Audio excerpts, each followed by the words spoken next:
திருப்பூரில் கடத்தல் சம்பவத்தில் ஈடுபட்டதாக நிருபர்களை போலீசார் கைது செய்தனர். திருப்பூர் கூத்தம்பாளையம் பகுதியைச் சேர்ந்தவர் வசந்த், 46. இவர் திருமுருகன்பூண்டி காவல் நிலையத்தில் புகார் அளித்துள்ளார். அதில் தன் மீது 2021ஆம் ஆண்டு திருமுருகன்பூண்டி காவல் நிலைய எல்லைக்குட்பட்ட பகுதியில் பெண்களை வைத்து விபச்சாரம் நடத்தியதாக வழக்கு பதிவு செய்யப்பட்டுள்ளது.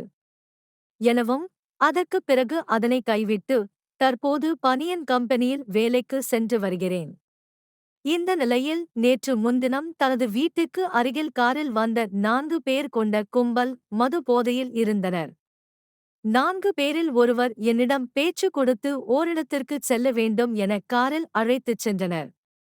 அங்கிருந்த கணக்கம்பாளையம் கூட்டிச் சென்று நீ பாலியல் தொழில் செய்து கொண்டு இருக்கிறாய், அதனால் எங்களுக்கு பணம் கொடு என கேட்டனர். அதற்கு நான் மறுப்பு தெரிவித்த நிலையில் தன்னை கையால் அடித்தனர். தொடர்ந்து தகாத வார்த்தையால் பேசி காயப்படுத்தினர். தொடர்ந்து என்னிடம் பணம் இல்லை என கூற என்னை கீழே தள்ளிவிட்டு காலால் உதைத்து காயப்படுத்தினர்.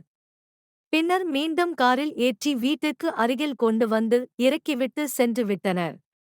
தொடர்ந்து அரசு மருத்துவக் கல்லூரி மருத்துவமனையில் சிகிச்சை பெற்று வரும் வசந்த் அளித்த புகாரின் பேரில் திருமுருகன்பூண்டி போலீசார் வழக்கு பதிவு செய்து விசாரணை மேற்கொண்டனர்.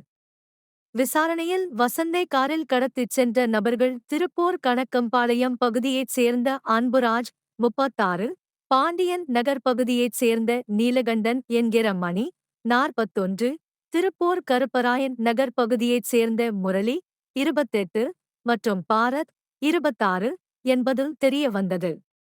இவர்கள் 4 பேர் மீதும் வழக்கு பதிவு செய்த போலீசார் கைது செய்தனர். கைது செய்யப்பட்ட 4 பேரும் மாத மற்றும் வார இதழ்களில் பத்திரிகையாளர்களாக இருப்பதாக அடையாள அட்டைகளை வைத்திருந்ததாக போலீசார் தெரிவித்துள்ளனர்.